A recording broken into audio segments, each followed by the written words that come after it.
They say slow and steady wins the race. But at HumAngle, we flipped the script.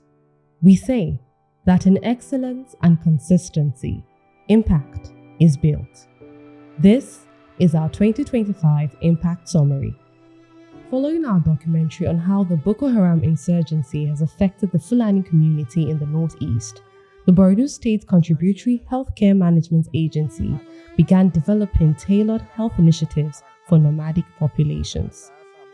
Our journalism did not only hold policymakers accountable, it also moved our readers to take action. Within the first quarter of this year, a humanitarian worker helped to revamp a borehole at a 1,000-unit resettlement camp in Borno State after we reported on the challenges faced by resettled communities. Through support from the National Endowment for Democracy, HumAngle Foundation implemented the 2024-2025 cycle of the Advancing Peace and Security Through Journalism project. For 3 days, 15 journalists were trained on financial sustainability for newsrooms, psychological resilience, security risk assessment, conflict-sensitive journalism, and other innovative practices. As a result, they stepped down the training to over 150 other journalists in their respective newsrooms. The project engaged 24 peace-building organizations, training them on how extremists use new media for propaganda. This activity led to the re-establishment of communication channels with the Kaduna State Ministry of Internal Security and Home Affairs, MISHA, alongside renewed linkages with journalists.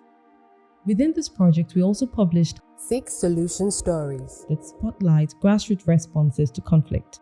Cumulatively, the stories were read over 9,000 times.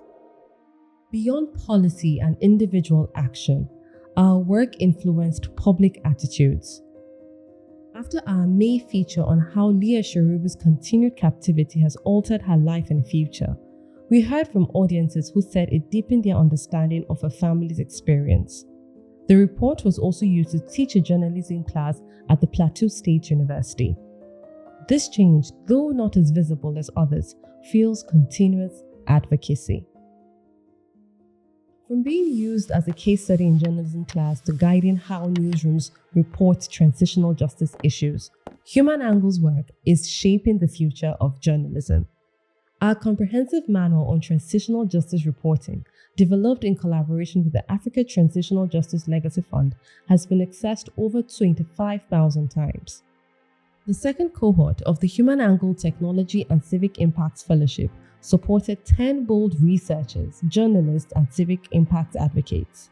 Equipped with training in generative AI, virtual reality, immersive storytelling, GIS, human-centered design, each fellow received mentorship and funding to develop tech-driven solutions within 3 months. By October, they had reached over 200 changemakers through step-down training and built solutions ranging from an AI spotting game and GIS maps of pollution pathways in Lagos to an animation on environmental degradation in Bayelsa State and a dashboard mapping the urgent needs of internally displaced people in Abuja. This year, our work supported even more vulnerable communities to access safety and dignity. Our feature on the unknown flesh-eating disease in Malibu, a northeastern community, resulted in the affected individuals receiving free care at the state specialist hospital. Similarly, various humanitarian actors provided aid to temporarily displaced families living around the River Benue. Through support from the Embassy of the Kingdom of the Netherlands in Nigeria, we trained 90 community advocates and journalists working in 9 northern states. Based on a uniquely tailored manual, the human rights defenders received training on neutral storytelling, climate change reporting, conflict mapping and analysis, countering disinformation, digital safety, field security, and more. They have proceeded to step down the lessons to over 1,000 colleagues.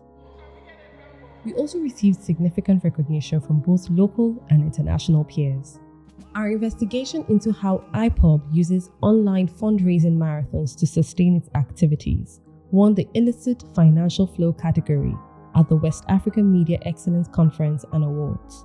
It also earned the journalist Kunle Adebajo the 2025 West Africa Journalist of the Year title, a title that HumAngle has now claimed 2 years in a row. The same story earned second place in the online category at the 20th Wole Soyinka Award for Investigative Reporting, while our report on the lack of aid for IDPs in north-central Nigeria received a commendation. We shone brightly at the CJID Excellence in Journalism Award, where we were selected in first place for the health reporting category and first runner-up in sexual and gender-based violence reporting. On the global stage, our report on how social media narratives fuel ethno-religious crisis in Plateau State was shortlisted for the highly prestigious FestiServe Award under the Outstanding Contribution to Peace category. We also held the first edition of the HumAngle Conflict and Missing Persons Fellowship, through which we trained 10 senior and mid-career journalists in Nigeria for 3 days on how best to report conflict and missing persons. This fellowship was done in collaboration with the International Committee of the Red Cross. Beyond these milestones, we forged new partnerships. We formalized our collaboration with the National Human Rights Commission, received support from the Norwegian Refugee Council for institutional strengthening, and connected with 28 impactful organizations in Borno, Adamawa, and Yobe states. We also partnered with or received support from Amnesty International, the ICRC, Google News Initiative, and RFI Hausa. But what do the numbers say about our work? Adopting interactive elements, the HumAngle security tracker and data from it was viewed over 17,650 times and remains aimed at supporting evidence-based policy and development initiatives. Our stories were accessed over 1.5 million times, and combined audience engagement efforts from our newsroom and foundation received over 9.4 million views. As the year comes to a close, we invite you to continue engaging with our work and donate to our fundraising campaign. It's been an honor to do such incredible work. See you in 2026.